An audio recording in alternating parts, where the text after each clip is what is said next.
What are some of the mistakes made when doing a risk and control self-assessment or other types of assessments such as major requirements or accepted risks? I'm Justin Hitt with Inside Strategic Relations. I've been collecting questions from risk management professionals and compliance professionals about the essentials of risk management. And in collecting those questions, I'm answering them on my podcast, on my blog, and within my coaching program. But ultimately, the key to success is avoiding these common mistakes.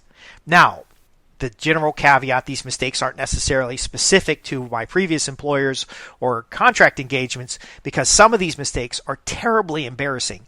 But they are common mistakes that happen in a corporate environment who's trying to have an effective risk program.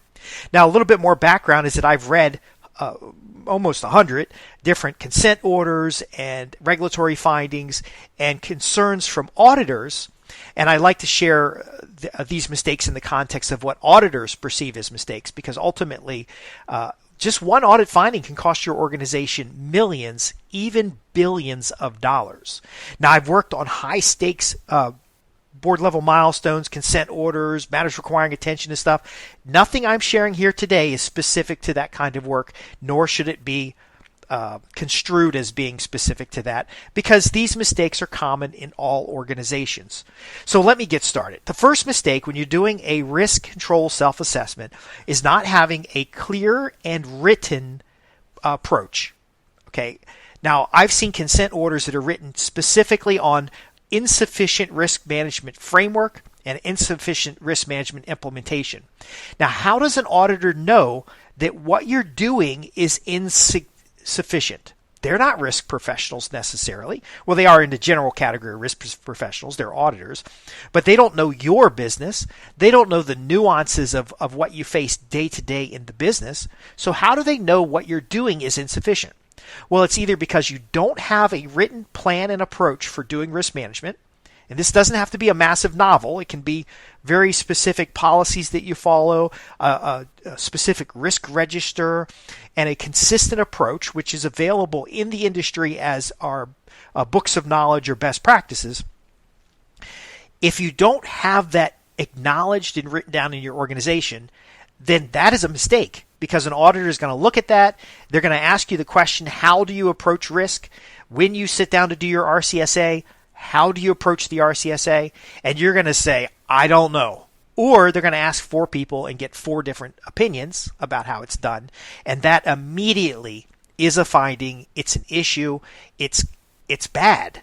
Now, let's say you've gotten past that and you actually do have a written plan or a risk management framework or a consistent way in writing on how to approach your risk management. The second mistake is not actually using it. Now, I have seen environments, and again, it's all fiction. If I say I've seen something, it doesn't mean I actually saw something, which I'm caveating for legal purposes, but I have seen some stuff where we have a legitimate plan written down, and then every couple of months, some new senior level executive is changing the plan. Folks, the reason I'm writing a book on the essentials of risk management, because there are essentials to risk management. There are foundational elements, for example, the relationship between process, control, and risk. If you have a risk, you're going to have a control. If you have a process, you're going to have a control. Those items need to connect to each other, and if the conditions of the risk changes, the control has got to change. Now, the control can't change because it's related to the process without the process being informed. So we do either a control validation to determine if the process is still, or if the control is still effective within the process, and then we check to see whether it's implemented. So if you have a risk management framework, you do need to periodically make sure that businesses are consistently implementing it, because if an auditor comes in and reads your risk management framework and it says you're supposed to have control stratifications before you write your control descriptions or you finalize your control descriptions, and you don't actually do that, then boom, another finding. Do you see how this works? Today, there are compliance professionals, risk managers. Now, right now it's on the executive level that are going to jail or being banned from the industry because of a finding. Now, auditors are really binary. Okay, nothing against auditors. I have performed auditing services. I have been intimately involved with auditing companies, external third-party auditors, internal auditors. They're binary on purpose because if you have a plan that says you'll do X, Y, and Z, they will check the environment to see if you sufficiently do X, Y, and Z. That's it. That's their job. They're auditing your activity, and if you say you're going to do something and you don't, massive mistake there. So you don't want to create policies that you're not actually going to implement. So a risk comes along, you evaluate the risk, you decide that it's a major requirement in your organization, and there shall be a control associated with that risk. Well, you do need to go through the organization and scope the risk to determine where in the organization that risk lives, and it's efficient if you do this by reading previous documentation, internal validation, risk acceptance. RCSA is a great place to challenge this self-assessment. But you also have to forecast where this risk may show up in the future. So it's actually a mistake to only look at your present time. It's a mistake to only look at the past. And it's definitely a mistake to only look towards the future, because you need a synthesis of these three elements, understanding the timeline and context. So again, an auditor is going to look at what you did in the past, but your business is looking at what needs to be done now. And then compliance professionals in your governance areas are going to look at what do we need to do in the future.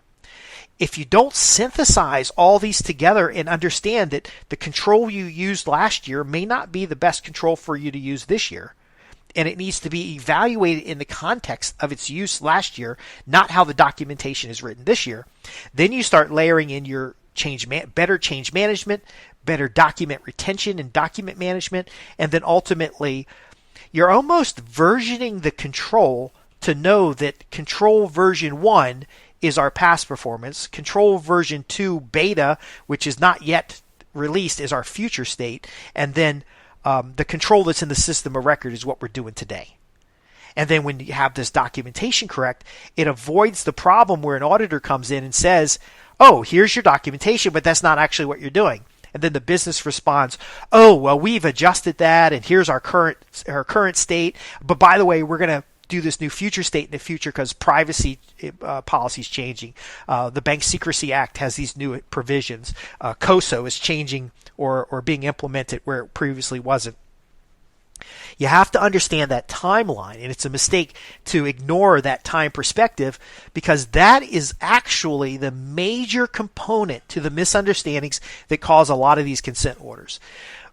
The auditor comes in or the regulator comes in and says your risk management program is not robust enough to handle the risks. And then I've seen this in meetings. You have to ask the regulator, what risks are you talking about?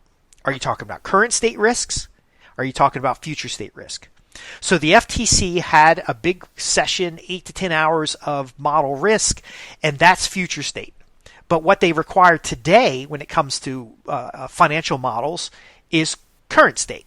So you have to address the current state, but have some talking about the future state. Now, an enterprise risk identification assessment is your future state, an ARIA, or you can call it a lot of different things, but essentially you're going to look at your risks in the context of today, and you're going to look at your risks in the context of the future, and you have to help direct. So as a risk professional, you have to help direct the business unit to make that time differentiation, that fourth dimensional thinking, so that when you have documentation, it reflects what you're actually doing today.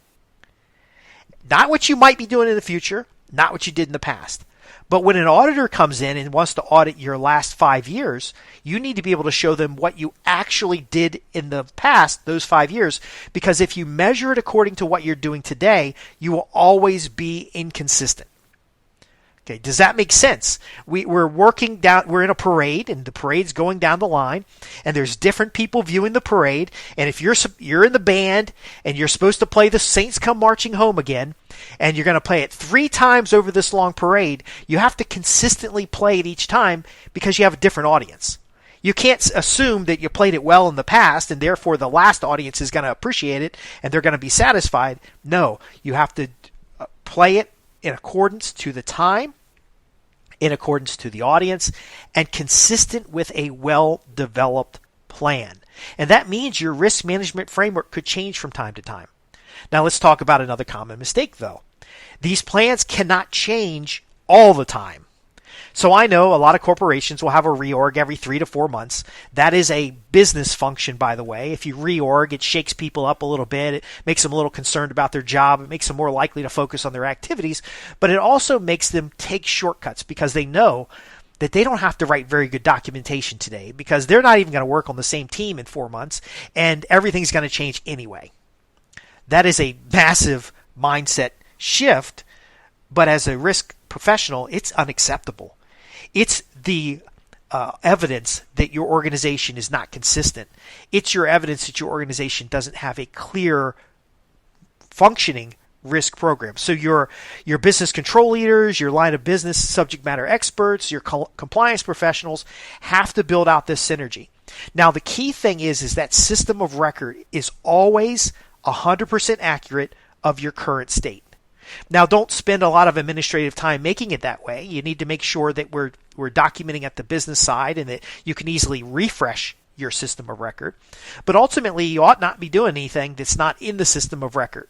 So when the business has a correction to current state, they need to start developing in the validation side the potential future documentation. Not just start doing it the new way, but again, start the process through your risk management framework to make the adaptation in the system of record, then to officially implement.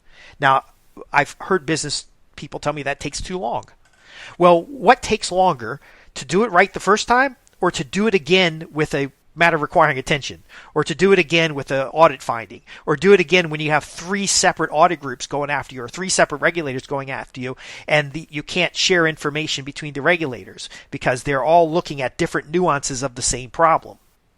Folks, if you want to get away from chasing the symptoms and get down to root cause, you need to understand that test and validation is your friend. If you need to make a modification to an environment, you want to first understand, is what you're doing consistent and is what you're doing effective? So you want a good, effective control. Then if you're actually implementing it, you can start thinking about how can we make it better? And now you're looking at the business process. But if you find out you're not actually implementing the controls that are in your system of record, you have a better upside value to retire those controls. If your current state of a business process doesn't use the controls and you decide those controls are not necessary anymore because you no longer accept the risk associated with those controls, you can retire those controls. But what if you get in there and you realize you're not implementing the controls, but the risk still exists?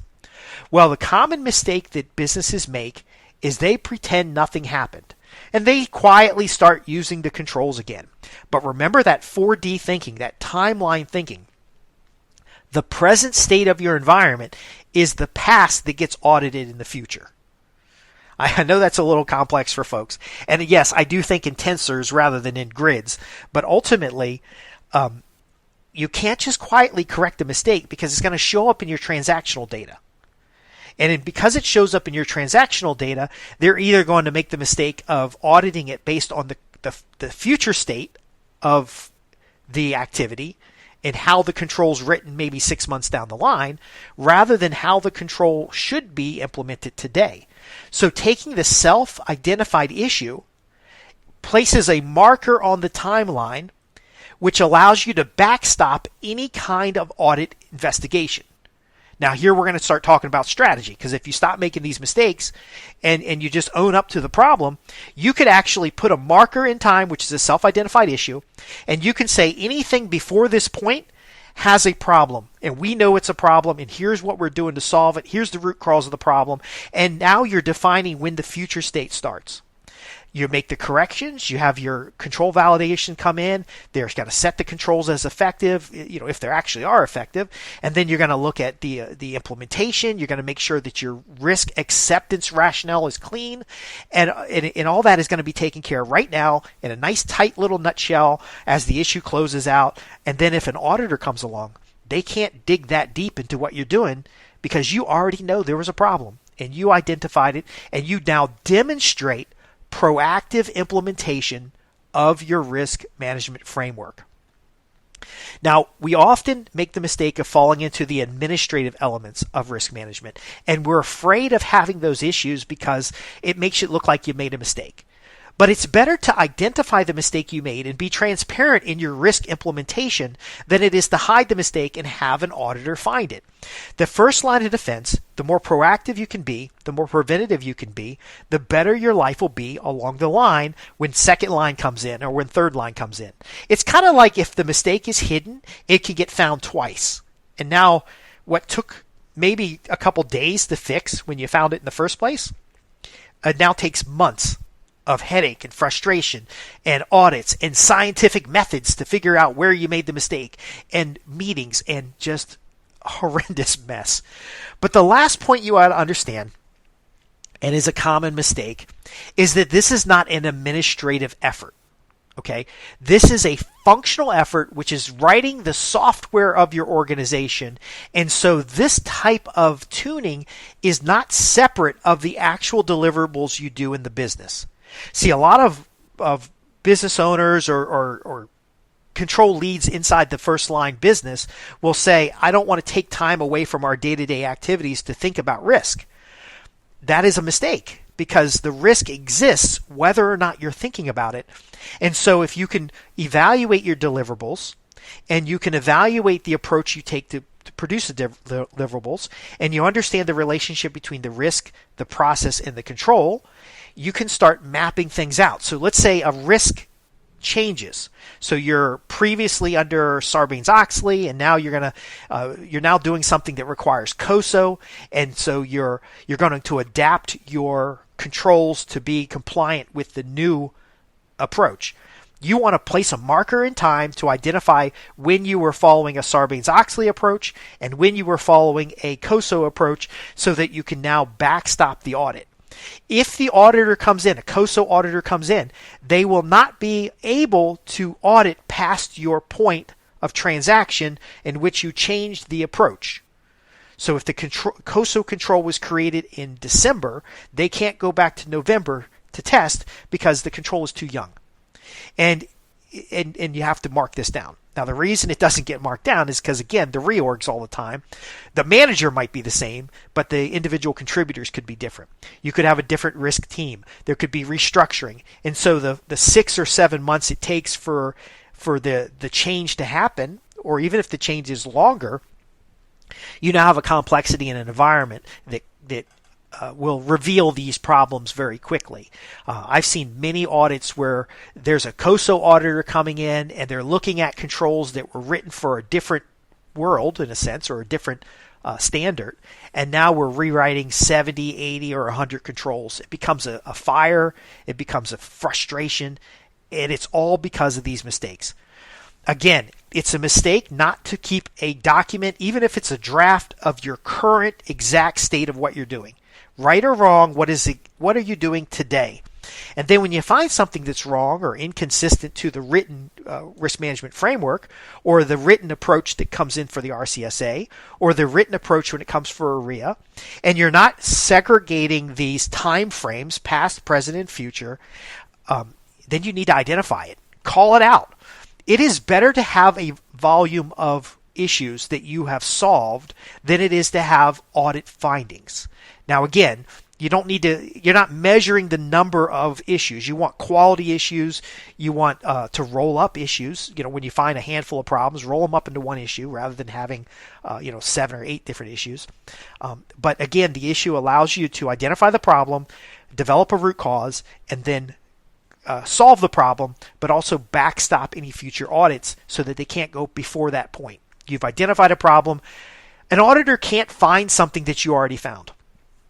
Now, let me leave you with this. If you avoid these mistakes, if you do these foundational and core elements, the essentials of risk management, then when an auditor comes along, because it's to the nature of an auditor or a regulator to find something, they very often find something that is minor and easy to fix. Because the joy and the congruency of what they're finding, oh, look, they've got written procedures. Oh, look, they're actually using the written procedures. And oh, look, our tests indicate they're actually doing the work they're supposed to be doing. It's like endorphins, it's like a fireworks display of endorphins in the mind of an auditor. And now they're going to look at something like syntax. They're going to look something at the aging of your documents. They're going to find something in the control, the change management of your document. Like maybe a document is being used but hasn't been properly approved. And all those things are minor findings. And it keeps you away from extremely high fines like $2 billion fines. It keeps you from having things that like ripping off customers for years. It keeps you from having things that are reputational risks. It allows you to have more accurate reporting. It allows you to stop having these psychological elements where businesses are hiding problems. And you start creating less risk by default rather than covering up problems by expediency. So again, I hope I've covered some useful elements for those who are getting started in the risk management world and even managers who are leading teams, because it is a human behavior to hide the problem because people don't want to get in trouble. It's like children who've taken cookies out of the cookie jar, and when mama comes along, they have some kind of excuse that just doesn't make any sense, but to them it makes sense because they enjoyed the cookie, because it was easier and faster, and that control was no good anyway, so we did it this other way. Again, there's relationships between past, present, and future. There's relationships between process controls and risks. And ultimately, there are systems in place in order to maintain the congruency and consistency of your risk management program. I'm Justin Hitt from Inside Strategic Relations, and like I said, I'm writing a book about the essentials of risk management from my more than 10 years of experience in financial services risk management and previous years of experience in IT services and facilities-related security services associated with risk. If you have a question about what I've covered today, or you want to see something particular answered in the book, contact me at www.insidestrategicrelations.com. Go to the contact page, ask your question, and I'll either answer the question in a special report, in a podcast, or in one of the blog posts. But either way, I'll send you an email that gives you as much useful advice as I can give you. One of the challenges that I have in writing a book about essential risk management is that I've had director and management level experience by proxy or by direct. I've answered questions for senior level executives who have little or no knowledge about risk management, but they know what the business wants.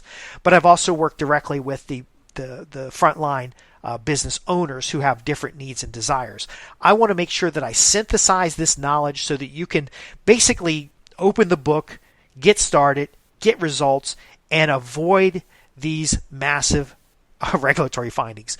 These regulatory findings and these fines are not going to go down. We have inflation. We have a government that needs more money. We have regulators that have pressure to find big problems. We have social and political constructs that are far beyond the underlying essentials of risk management, but they are contextually resolved when you stop making common mistakes. Again, transparency, consistency, congruency, all of that matters in the context of your risk management, and I hope to hear about your success stories. I know a lot of you folks are understaffed. A lot of you folks are frustrated. There are ways of making this better and getting better results. I'm Justin Hitt with Inside Strategic Relations, and I'm here to help you transform business relationships into profits. The relationships you have between first, second, and third line in the context of what we described today is what's going to make sure that your organization saves its free net cash flow, its shareholder value, and ultimately grows rather than getting pummeled by public opinion and regulators who find simple mistakes that are inexcusable. Thanks for listening.